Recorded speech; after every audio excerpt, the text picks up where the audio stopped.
Hello my dear students. Last class में हम लोगों ने अपना नया चैप्टर स्टार्ट किया था ना, पोल्यूशन चैप्टर। ठीक है, तो हमने उसमें पोल्यूशन के बारे में, एयर पोल्यूशन के बारे में अच्छे से जान लिया था। हमने इवन ये तक भी जान लिया था कि एयर में कितनी गैसेस का कॉन्स्टिट्यूशंस हैं, नाइट्रोजन कितनी परसेंट है, ऑक्सीजन कितनी परसेंट है ना बच्चा। एंड देन उसके बाद में हमने देखा था कि types of pollution, man made and natural. Naturally भी हमने देखा था, ये देखिए कुछ एग्जांपल्स हमारे सामने। ये नेचुरल है, volcanic eruption, dust, fire, forest, है ना। तो ये सब डिकेइंग ऑफ ऑर्गेनिक मेटल्स वगैरह, ये सब नेचुरल सोर्सेज हैं किस चीज के, पोल्यूशन के, एयर पोल्यूशन के। एंड कुछ मेन मेड सोर्सेज हैं एयर पोल्यूशन के, जिसके काउडंग केक और वुड को बर्न करना, ऑटोमोबाइल से बहुत ज्यादा ये ब्लैक पोल्यूशन निकलना, गैस निकलना, है ना। ये फैक्ट्रीज और चिमनीज में से डिफॉरेस्टेशन वगैरह, ये सब क्या है, ये मैन मेड सोर्सेज हैं एयर को पोल्यूट करने के। उसके बाद हमने देखा कि इफेक्ट ऑफ एयर पोल्यूशन, इस particular dirty air, dust air की वजह से, polluted particles, suspended particular matter की वजह से, जो हमने जाना था एसपीएम, हमने जाना था कि what is mean by SPM, the particles which get suspended in the air for maximum time which can produce lots of harsh effects on our health, है ना। those particles are called suspended particulate matter। तो इसकी वजह से हमें कई सारी बीमारियां भी होती हैं, जैसे कि देखिए आपके सामने रेस्पिरेटरी डिसीजेज है, निमोनिया हो जाता है, टीबी होता है, asthma, lung, bronchitis, chest pain, allergies, है ना। क्लियर। कैंसर भी होने के चांसेस रहते हैं, बिकॉज समटाइम्स क्या होता है कि बहुत ज्यादा सस्पेंडेड पार्टिकल्स हमारे लंग्स के अंदर एंटर करते हैं और वो हमारी सेल्स को क्या कर देते हैं, अनकंट्रोल्ड कर देते हैं, और जिसकी वजह से वो अनकंट्रोल्ड मैनर में क्या करती रहती है, लंग्स की जो सेल्स हैं वो बढ़ती चली जाती हैं और इस वजह से कैंसर कॉज हो जाता है। ठीक है, फिर हमने ये भी देखा था कार्बन मोनोऑक्साइड पॉइजनिंग हमने देखा था। ठीक है, इससे बॉडी के अंदर जो कार्बन है, वो कार्बन मोनोऑक्साइड जो है वो ऑक्सीजन को प्रॉपरली ब्लड के अंदर मिक्स नहीं होने देती और एक स्टेबल कंपाउंड बना लेती है, कार्बोक्सी हीमोग्लोबिन, जिसकी वजह से बॉडी में हमें इस तरीके के रेड पैचेस नजर आते हैं and after some times particular person की डेथ हो जाती है। ठीक है, तो ये काफी हार्मफुल गैस है कार्बन मोनोऑक्साइड। नेक्स्ट आज हम जानेंगे डिप्लीशन ऑफ ओजोन। अब डिप्लीशन ऑफ ओजोन टॉपिक कहां से आया, बिल्कुल आएगा, क्यों, क्योंकि ओजोन एक बहुत ही इंपॉर्टेंट कवरिंग है हमारे अर्थ के ऊपर। देखो आपको यहाँ पे दिख भी रही होगी, this is the entire ozone layer. ठीक है, और वी नो दैट कि अर्थ के ऊपर एटमॉस्फेयर होता है ना। एटमॉस्फेयर की भी 4 लेयर होती हैं, ट्रोपोस्फेयर, लिथोस्फेयर, स्ट्रेटोस्फेयर, है ना। तो स्ट्रेटोस्फेयर के बाद में ये ओजोन की लेयर आती है, लाइटिश ब्लू कलर की, जो आपको दिख रही है, जो हमें हमारी अर्थ को, हमें इस पर्टिकुलर सन से जो अल्ट्रा वायलेट रेज आ रही हैं, जो हार्मफुल रेडिएशंस आ रही हैं, उनसे बचाती है, उससे हमारी अर्थ को प्रोटेक्ट कर रही है, जिसकी वजह से हमारी अर्थ के ऊपर जो टेम्परेचर है वो हमेशा नॉर्मल बना रहता है। अगर ये ओजोन लेयर नहीं हो तो हमारे अर्थ का temperature can be go up to 70 to 90 degree Celsius, बल्कि इससे भी ज्यादा हमारी अर्थ के ऊपर डिग्री सेल्सियस टेम्परेचर जा सकता है, may be about 1000 degree Celsius. समझे मेरी बात को। इसलिए अदर प्लैनेट पे ये ओजोन लेयर नहीं है, इसलिए वहां पे लाइफ एग्जिस्ट नहीं कर पाती, इसलिए वहां पे वाटर भी प्रेजेंट नहीं होता। क्योंकि बहुत ज्यादा टेम्परेचर होगा तो वाटर जो है वेपर के फॉर्म में रहेगा, वाटर लिक्विड के फॉर्म में रहेगा नहीं। बट अर्थ के ऊपर ये ओजोन लेयर प्रेजेंट होने की वजह से ही एटमॉस्फेयर हमारा इतना सूदिंग, इतना एटमॉस्फेरिक है, इतनी कह सकते हैं कि ठंडी ठंडी हवा चलती है, टेम्परेचर कंट्रोल्ड में रहता है अर्थ का, और इसी वजह से हमें लॉट्स अमाउंट ऑफ वाटर हमारे अर्थ के ऊपर दिखाई देता है। इतनी सारी वेजिटेशंस हैं, इतने सारी डाइवर्सिटी है, एनिमल की, बर्ड्स की, प्लांट्स की, बैक्टीरियाज की, सबकी, due to this ozone layer. Fine. लेकिन अभी क्या हो रहा है, कई सालों से, जब से ये ऑटोमोबाइल्स, एरोप्लेन्स और एसी, रेफ्रिजरेटर, कूलेंट्स वगैरह हम यूज कर रहे हैं, जो पॉपुलेशन है वो कंटिन्यूसली यूज कर रही है बेटा, तब से हमारी ओजोन लेयर डिप्लीट होती जा रही है। Deplete in the sense ozone layer में छेद होते जा रहे हैं।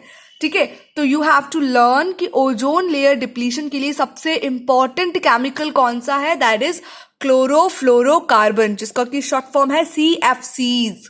ठीक है, ये CFCs is the harmful chemical which is widely use in the industries, जो इंडस्ट्री में बहुत ज्यादा यूज किया जाता है, और यूज करने की वजह से जब धुएं के फॉर्म में ये हमारे एटमॉस्फेयर में मिल जाता है, और फिर ये देखिए आप किस तरीके से हमारी ओजोन लेयर को यहां से इसने गायब कर दिया। समझे?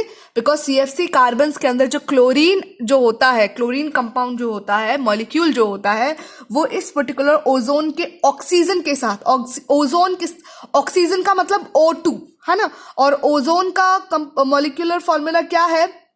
O3। तो जो क्लोरीन है, Cl है, वो इस O3 के एक ऑक्सीजन के साथ, मॉलिक्यूल के साथ में रिएक्ट करता है और इस वजह से कैल्शियम ऑक्साइड बनाता जाता है, जिस वजह से ओजोन की लेयर टूटती जाती है, होल होता जाता है। तो आप ये देख सकते हैं कि कहाँ पहले ये ओजोन लेयर थी तो रेडिएशंस और अल्ट्रावायलेट ऊपर तक ही थे और फिर वापस मुड़ जाते थे, लेकिन अब देखिए लेयर वो छेद होने की वजह से ये देखिए रेडिएशंस और अल्ट्रावायलेट रेज सीधा डायरेक्ट अर्थ के ऊपर फॉल कर रही हैं, जिसकी वजह से अर्थ की वेजिटेशंस पर, अर्थ के टेम्परेचर पर, हम ह्यूमन बींग्स पर, अदर ऑर्गेनिजम्स पर बहुत ही ज्यादा वर्स्ट इफेक्ट देखने को मिल रहा है। क्लियर? ओजोन गैस जो हमारे अपर एटमॉस्फेयर में प्रेजेंट होती है वो हमें हार्मफुल अल्ट्रावायलेट रेडिएशन से बचाती है, जो कि डायरेक्ट कहां से आ रही है? सन से। एंड नॉट ओनली अस, अर्थ पर रहने वाली जितनी भी बायोडाइवर्सिटी है, प्लांट्स और एनिमल्स, सबको वो सेव करती है। व्हाई? बिकॉज अल्ट्रावायलेट रेडिएशन से क्या होता है बेटा? स्किन कैंसर होता है, कैटरैक्ट। कैटरैक्ट मतलब मोतियाबिंद, जो आंखों की जो हमारी प्यूपिल होती है जो ब्लैक कलर की, ठीक है, वो क्या हो जाती है, बहुत उसके अंदर एक ग्रे कलर का मटीरियल सा जमने लग जाता है, जिसकी वजह से हम प्रॉपरली आंखों से देख नहीं पाते, जो कि एक एज फैक्टर होता है। मतलब ये जो कैटरैक्ट है वो ज्यादातर तो नॉर्मली तो किसको अफेक्ट करता है? जो ओल्ड पीपल्स होते हैं, लेकिन अगर ओजोन लेयर की इस तरह से डिप्लीशन होती रहेगी तो छोटे बच्चों में भी ये कैटरैक्ट की प्रॉब्लम बढ़ती जाती है। Damage immune system of a body, हमारे इम्यून सिस्टम को भी डैमेज करता है, प्लस साथ में अर्थ का टेम्परेचर भी बढ़ा रहा है। वाई? अल्ट्रावायलेट रेडिएशंस अंदर आएंगे, ठीक है, और क्या होगा? हमारे अर्थ के एटमॉस्फेयर के अंदर फिर वो ट्रैप हो जाएगी, गर्मी ट्रैप हो जाएगी, टेम्परेचर बढ़ेगा फिर हमारे अर्थ का। क्लियर बेटा? तो ये भी आपको बहुत इंपॉर्टेंट याद रखना है। ओजोन लेयर डिप्लीशन किसकी वजह से हो रहा है? क्लोरोफ्लोरोकार्बन्स की वजह से। क्या क्या अफेक्ट हो रहा है? ये सब अफेक्ट देखने को मिलता है। नाउ क्योंकि टेम्परेचर बढ़ रहा है तो देखिए उस वजह से हमारे अर्थ के ऊपर ग्रीन हाउस इफेक्ट भी देखने को मिल रहा है। अब हम अपने अर्थ के ऊपर फॉसिल फ्यूल्स को बर्न करते हैं, जैसे कि कोल एंड पेट्रोलियम, है ना, और वुड वगैरह, चारकोल वगैरह हम घर में भी यूज करते हैं। घर में भी हम सर्दियों के टाइम पे हम बर्न करते हैं। ट्रांसपोर्ट में यूज होते हैं पेट्रोल, डीजल वगैरह। इंडस्ट्री में यूज होता है lot of carbon dioxide gas. इस प्रोसेस में जब भी कोई फॉसिल फ्यूल्स, पेट्रोल होगा, डीजल होगा, कोयला होगा, केरोसिन होगा, कुछ भी इस तरीके की जो ऑयल सब्सटेंसेज है जब बर्न होते हैं बेटा, तो उसमें से harmful lot of carbon dioxide gas release होती है, जो कि हवा में मिल जाती है। फाइन। और इस वजह से क्योंकि सन की रेडिएशन एंटर कर रही है, ठीक है, सन तो हमें पता है ना, रेडिएशंस मतलब रेज जो आती है उसकी वजह से सन की गर्मी हमारे अर्थ के एटमॉस्फेयर के अंदर एंटर कर रही है। अब क्योंकि कार्बन डाइऑक्साइड भी गैस में मिक्स है, फाइन, तो ये रेडिएशंस क्या होंगी? कार्बन डाइऑक्साइड की कंसंट्रेशन ज्यादा बढ़ने की वजह से अर्थ के एटमॉस्फेयर से बाहर नहीं जा पाती हैं और ये रेडिएशंस अर्थ के एटमॉस्फेयर में ही ट्रैप हो जाती है। फाइन। और अर्थ के एटमॉस्फेयर में ट्रैप होने की वजह से फिर अर्थ का टेम्परेचर धीरे धीरे बढ़ने लगता है, and this is called green house effect, जिसकी वजह से अर्थ के ऊपर हीटिंग बढ़ रही है। और इसलिए आपको आजकल सुनने में आता होगा कि ग्लेशियर्स मेल्ट हो रहे हैं, टेम्परेचर बढ़ रहा है। तो आप आजकल हम देख सकते हैं कि सर्दियां पहले अक्टूबर के महीने में आ जाती थी, मार्च तक रहती थी, पर अब हम दिसंबर के मंथ में आ गए, लेकिन सर्दियां हमें फिर भी महसूस नहीं हो रही हैं। फाइन बच्चा? तो ये because of the green house effect. Even Antarctica पे और जो हमारे माउंटेन हिली एरियाज है वहां पे भी पहले जो खतरनाक स्नो फॉलिंग हुआ करती थी, आजकल वो भी स्नो फॉलिंग प्रॉपर तरीके से नहीं होती है, और जिस वजह से अर्थ का टेम्परेचर धीरे धीरे बिगड़ रहा है। This phenomena of rise in temperature of the earth surface, earth के सरफेस का जो टेम्परेचर है जो बढ़ रहा है, इस फिनोमेना को ही हम क्या कहते हैं? ग्लोबल वार्मिंग कहते हैं। समझ आ गई बात? तो हमें ये दोनों चीजें समझनी है कि ग्रीन हाउस इफेक्ट क्या है। ग्रीन हाउस इफेक्ट का मतलब है कार्बन डाइऑक्साइड एयर में जब बहुत ज्यादा हो जाती है तो वो रेडिएशन को ट्रैप कर लेती है। This process is called green house effect. But इसकी वजह से क्या हो रहा है? इसकी वजह से अर्थ का टेम्परेचर बढ़ रहा है। अर्थ का टेम्परेचर बढ़ रहा है, इस प्रोसेस को ग्लोबल वार्मिंग कहते हैं। ग्रीन हाउस इफेक्ट की वजह से अर्थ का टेम्परेचर बढ़ रहा है, this called global warming. Clear बच्चा? ठीक है। अब आ जाते हैं एसिड रेन के बारे में, देखते हैं कि व्हाट इज एसिड रेन। भाई इतना सारा हार्मफुल केमिकल सब्सटेंसेस है, देखिए acidic gases, sulphur dioxide, nitrogen dioxide कहाँ कहाँ से रिलीज हो रहा है, ऑटोमोबाइल से, इंडस्ट्रीज में से, सब में से ये सारी हार्मफुल गैसेस रिलीज हो रही है और एटमॉस्फेयर में जा रही हैं। ठीक है, द गैसेस है वो इन विंड के थ्रू इनको कैरी कर रही हैं और क्लाउड में जाके मिक्स हो रही हैं। अब क्या होगा, जब रेनफॉल होगी तो ये जो गैसेस है बेटा वो वाटर के साथ में रिएक्ट कर जाएंगी।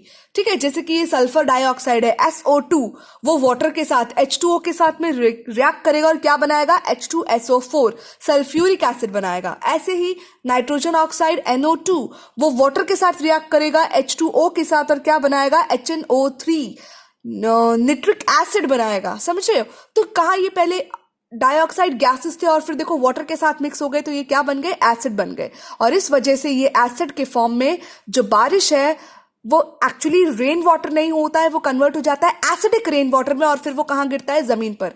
जिस वजह से जो हमारी अर्थ है, जो हमारी सॉइल है वो इनफर्टाइल हो जाती है। मतलब वहां पे जो पेड़ पौधे हैं, जिन पेड़ पौधों के ऊपर ये एसिडिक रेन फॉल करती है वो पेड़ पौधे जल जाते हैं, डैमेज हो जाते हैं, सॉइल इनफर्टाइल हो जाती है, फिर दोबारा वहां पे हम कोई भी प्लांट उगा नहीं पाते हैं। घरों के ऊपर गिरती है, मॉन्यूमेंट्स के ऊपर गिरती है ये एसिड रेन, तो उनको कोरोड कर देती है।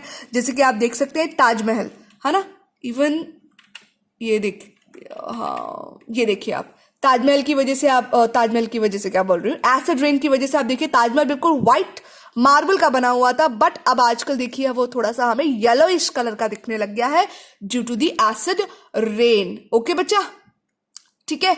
तो atmospheric air is polluted due to the high concentration of gases. कौन कौन सी गैसेस आपको याद रखनी है, carbon dioxide, sulphur dioxide and nitrogen dioxide. ठीक है, जब ये गैसेस रेन वाटर में डिसॉल्व होती है, कब डिसॉल्व होती है, जब बारिश गिरने लगती है, तो बारिश गिरने पर जो पानी है वो और एटमॉस्फेयर में जो हार्मफुल गैसेस है वो दोनों रिएक्ट कर जाती हैं और वो तुरंत क्या बन जाता है, एसिड बन जाता है। और ये एसिड जहां भी गिरता है वहां पे एंटायर सॉइल को इनफर्टाइल कर देता है। अगर हमारी बॉडी के ऊपर गिरेगा तो हमें स्किन इरिटेशंस करेगा, स्किन रैशेस करेगा, में इवन कॉज कैंसर, हमारी आंखें डैमेज हो सकती हैं। ठीक है, तो इस तरीके की हार्मफुल एक्टिविटीज हमें देखने को मिलती है due to the acid rain. Okay बच्चा, देखिए harmful effects of acid rain. क्या होता है एसिड रेन की वजह से? Acid rain is very corrosive and harmful for both living and non living thing. देखो आप, ये सिर्फ लिविंग थिंग के लिए नहीं, नॉन लिविंग थिंग के लिए भी बहुत हार्मफुल है। अभी नॉन लिविंग थिंग कैसे, हमारे घर पर जो गेट वगैरह होते हैं वो आयरन के बने होते हैं, जब एसिड रेन फॉल करेगी तो वो कॉरोड हो जाएंगे, रस्ट होंगे।